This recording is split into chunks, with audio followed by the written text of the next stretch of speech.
26শে জানুয়ারি প্রজাতন্ত্র দিবস উদযাপন উপলক্ষে আসাম রাইফেলস ময়দানে মূল অনুষ্ঠানের আয়োজন করা হয়েছে। প্রজাতন্ত্র দিবস অবাধ ও শান্তিপূর্ণভাবে অতিবাহিত করার লক্ষ্যে প্রশাসনের তরফ থেকে যাবতীয় প্রস্তুতি নেওয়া হচ্ছে।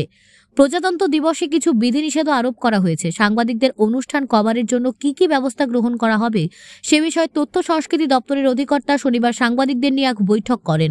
সংবাদ সংগ্রহ করার ক্ষেত্রে যাতে কোনো ধরনের সমস্যা সৃষ্টি না হয় সেজন্য দপ্তরের তরফ থেকে পাস ইস্যু সহ প্রয়োজনীয় সব ধরনের ব্যবস্থা করা হবে। এই ব্যাপারে তথ্য সংস্কৃতি দপ্তরের তরফ থেকে সাংবাদিকদের সার্বিক সহযোগিতা আহ্বান করা হয়েছে।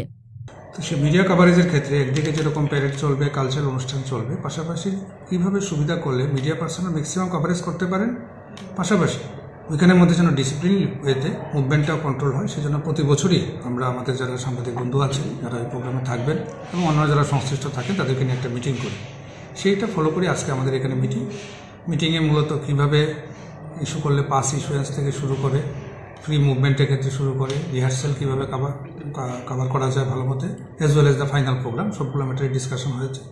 যারা আমাদের সাংবাদিক বন্ধু ছিলেন তারাও তাদের বক্তব্য রেখেছেন। সব মিলিয়ে বিগত বছরের মতো এবছরও যেন আমরা আমাদের এই প্রোগ্রাম একদিকে যেন সাকসেসফুল করতে পারি এবং তার মধ্যে কাভারেজ যে পোর্শনটা আছে সেটাও যেন স্মুথলি করা হয়, সে ব্যাপারে আজকে ডিসকাশন হয়েছে।